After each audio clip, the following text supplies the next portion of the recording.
Hi and welcome to this week's episode of the Pulse ReGen Strategics Policy and Politics podcast. I'm delighted to be once again joined by my co-host Libby Lyons. Hi Libby. Hi Pat, how are you? Yeah, very well. Good. And we're joined once again, similar time of the year to last year, by Jon Greenaway. As our listeners may remember, we spoke to Jon from Control Risks, probably on the eve of the federal election, I think perhaps? It was. Yeah. If memory serves. And so we were trying to distill, what the coming year would look like. A level of volatility was anticipated, but probably not forecast to the extent as we're experiencing. And once again, delighted to have you back and keen to tap your brain on behalf of our listeners about what is to come, what moving parts Australia need to be cautious of, and how policymakers and regulators and investors are starting to gear up to a new normal, whatever that may be. It's nice to be asked back. It's good to see you and Libby. So. Yeah. Looking forward to it. I think similar to last year, we posed a question about the risk map that Control Risk produces at the start of a year, and the fact that probably needs to be a more frequent, almost real-time publication. How has that changed, say, from January through to where we sit now, a couple of months down the track? Some things are still consistent. For example, one of the key risks of normalisation of all of the chaos and not being able to see the real risks that are impacting your business, the normalisation trap. New rules, no rules. We've known that, I think, for the last year and a half to 2 years, that we're moving away from international norms and established rules more to, bilateral relationships, might is right type diplomacy, and that's having an impact on every country across the globe, including Australia. So those things have stayed the same. Some new ones might be around the battle over compute, which is the AI plus the hardware side of things around, the cutting edge of where microchips and the development of generative AI is going. And so there is a real contest around that in between, China and the US and other parties. So some themes have stayed the same from last year, and then in the last few months with the Middle East conflict, I think that's really just supported some of the opinions that we're putting out around and the views and the analysis around the breakdown of international norms.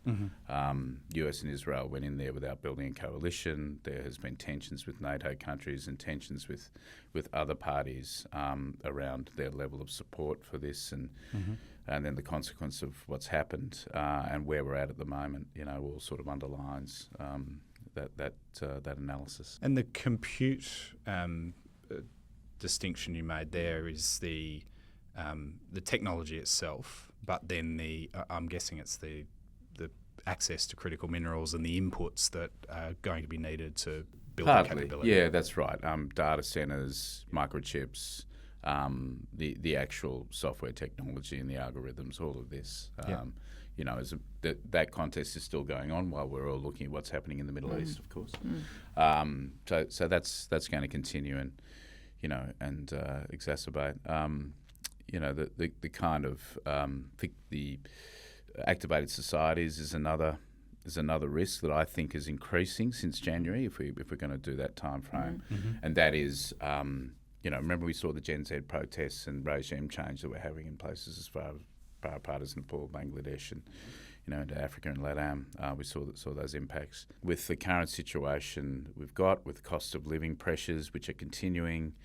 Fuel and food costs, that provides the bedrock for more protests, more anti-government action, and potential disruption that way.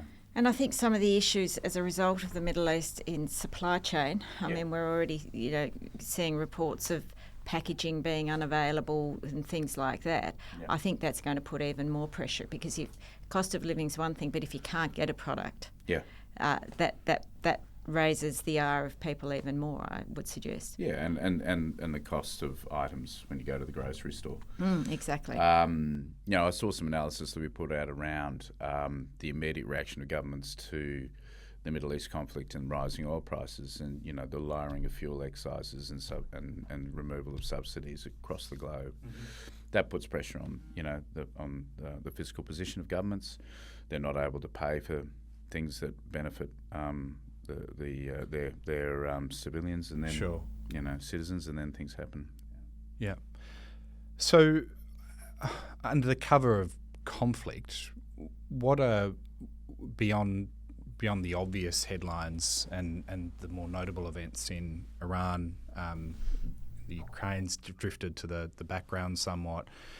Trade tariffs and those tensions have been somewhat overshadowed, but there are other emerging themes more recently, other parts of the world that are moving quite rapidly, with perhaps some attention drawn elsewhere.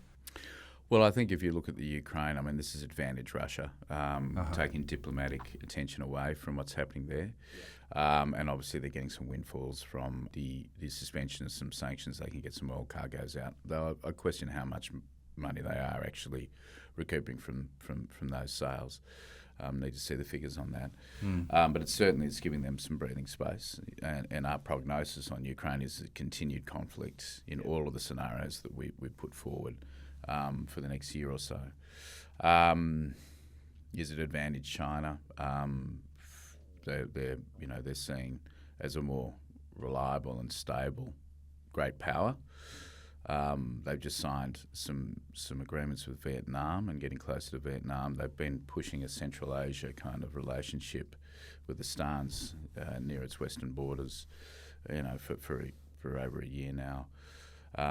Their influence and economic weight in Africa and Latin America, two markets where West Australian mining companies play, is apparent.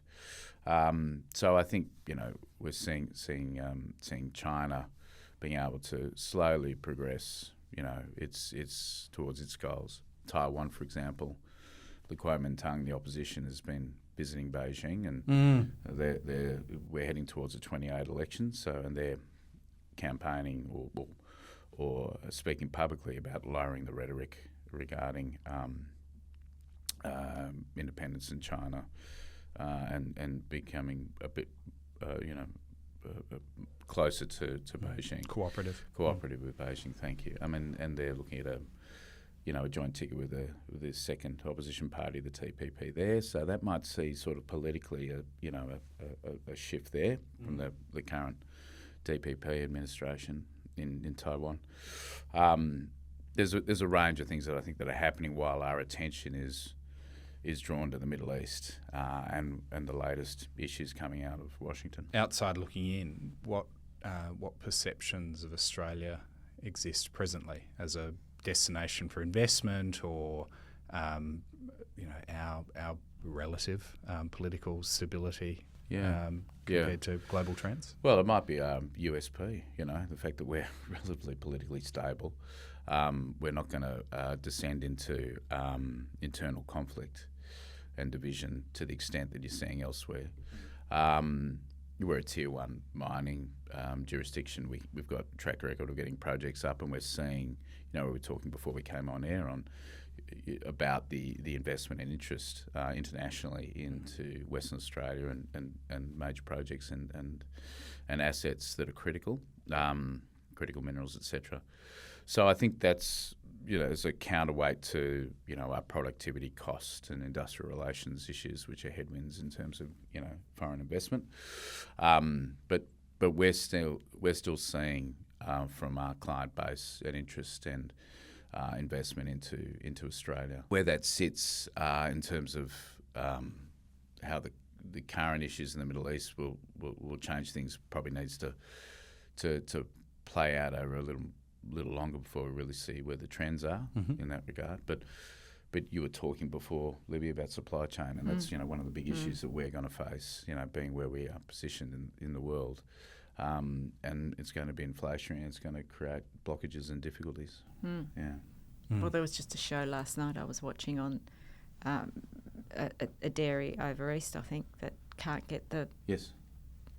containers for their milk. Yeah, that's right. Right. So, I mean, it's also an opportunity for Australia. I've always said it's an opportunity. The problem is the cost here. Yeah. And unless we can address that, because if this, what's your view on where negotiations are between the US and Iran? It's going to be stop-start, and it's also, in past conflicts you've seen dedicated teams working hard around the clock to sort out a situation.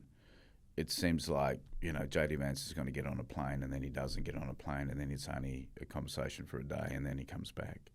So there's a lack of rigour and discipline and dedication, it would seem, looking outwards in. Mm-hmm. So I think, what our analysts are saying is that we'll stutter along for a while before we get some sort of resolution, and Iran has leverage, perhaps more than it had prior to the start of the conflict. Yeah, there's a politicisation of the conflict, or the way in which it's being treated it appears to be through a very political lens. Keeps a lot of things off the front pages. Well, yeah, that's right. And there's lots of people suggesting the motivations of the president around that. But now it's a real thing. For whatever reason it was started. And it's the instability it will cause in the region. You've got the Straits of Hormuz, you've also got the Red Sea, and the Houthis.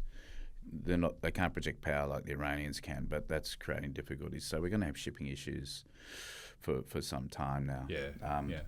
And it's not only oil, it's LNG and feedstock, it's fertilisers, it's helium, for example. All of these, supply issues are going to still be around for a little while to come. And I see Saudi Arabia pulling out of OPEC. Do you think that's a direct result of UAE? UAE, yeah. Well, difficult to read the tea leaves on that one, I think, at this stage. But timing was interesting, though. But timing is interesting. But you've got what's going to do about the relationships in the Gulf, right? The Qataris and the UAE don't get on very well, and those divisions between the Shias and the Sunnis, and how regionally how that's all going to play out. It's Pakistan is starting to lean into the situation as well, and they're a nuclear power. All of these things are,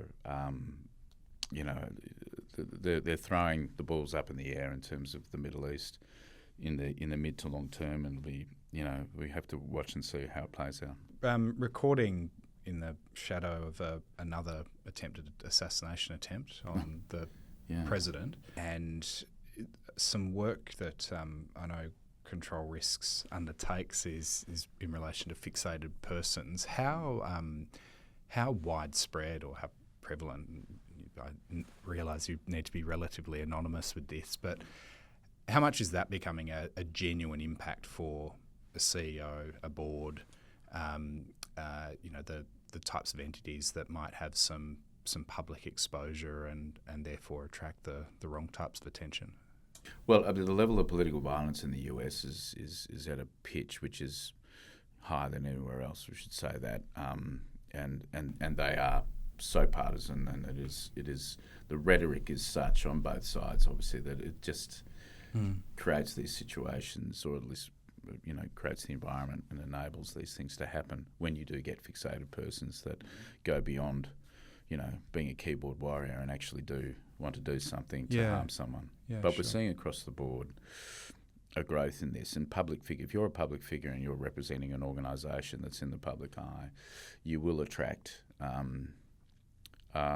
some rather unhinged remarks, often sent through social media or stated online or directed to your company email address, etc.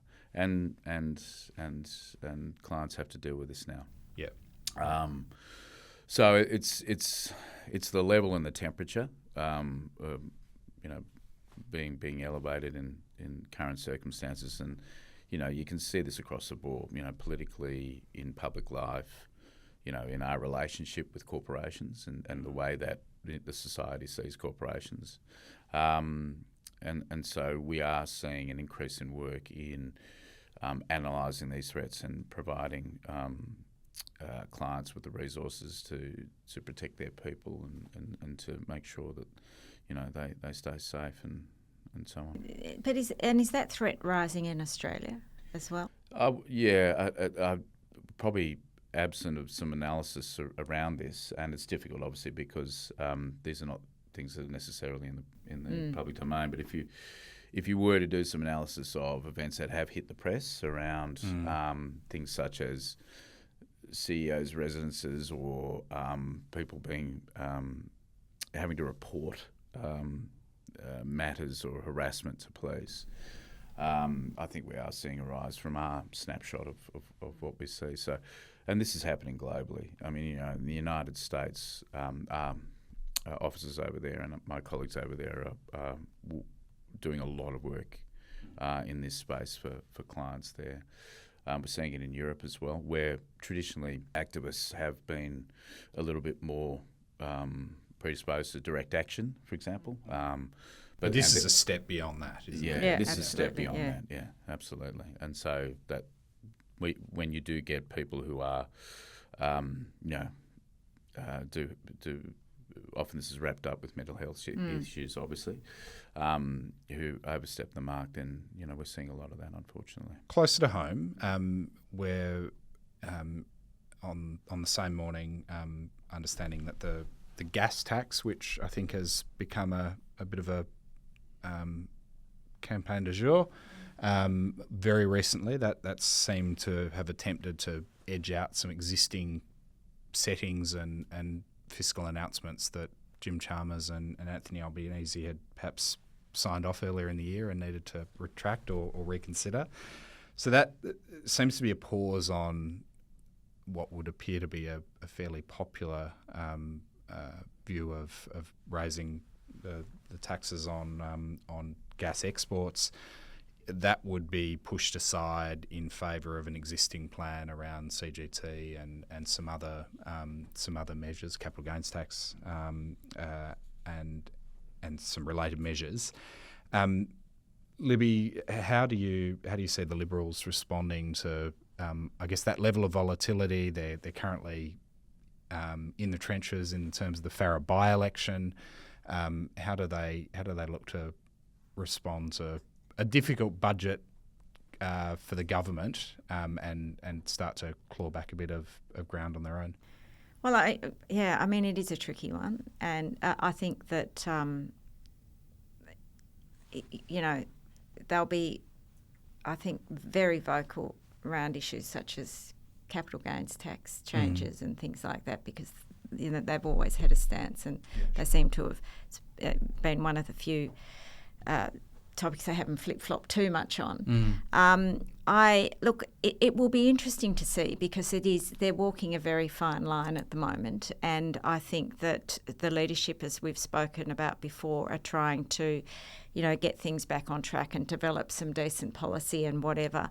I don't know. I think it's anyone's guess at the moment as to, I think a gas tax, people have fought it hard before, and I think it'll be interesting. I don't know. I don't know, Pat. In this instance, I think it's a watch and see. In this regard. I mean, I don't know what you think about that. I feel it's come late in the cycle. I can understand the circumstances clearly that it draws its inspiration from, but I think there's been almost a budget that has some parameters cast several months ago that the government were geared up to progress. There seemed to be a window politically for them to get those through, and perhaps this was the proverbial straw that broke the camel's back in terms of too much to carry in this particular cycle. And I think the environment has changed so much in the last few months, so much, and people are really hurting. So you've got to take that into account, but you can't keep giving handouts either. So we've got to claw back. We've got to claw back and start paying back down debt somehow, don't we? So we really do need to look hard at how we do that, and because we've already created a dreadful position for the next generation in terms of debt this country's carrying. So we actually need some pretty robust and responsible fiscal management now. And I think probably the Libs will come in with that line. I don't know. I mean, I certainly would if I was the leader of the opposition. Yeah. I think it is about very strict, stringent fiscal management now, and we've got to, as best we can, start paying down debt. Yeah. You can't keep increasing the limit on your credit card. At some stage, it's going to come home and bite you on the backside. Yeah. So, I mean, last week there was obviously a long-awaited announcement on NDIS funding and that being a systemic change to the volumes and the targeting of that scheme. But there's probably a number of those types of measures that are going to be needed to prepare us for the coming decade. Yeah, and I think that's right. And I think also in the current environment, there are windfalls coming in from industries that we hadn't been expecting. So, look, I wouldn't want to be handing down a budget now because all the work that they've done in the lead up, has really, a lot of it's been flipped on its head. It really has. So it'll be interesting.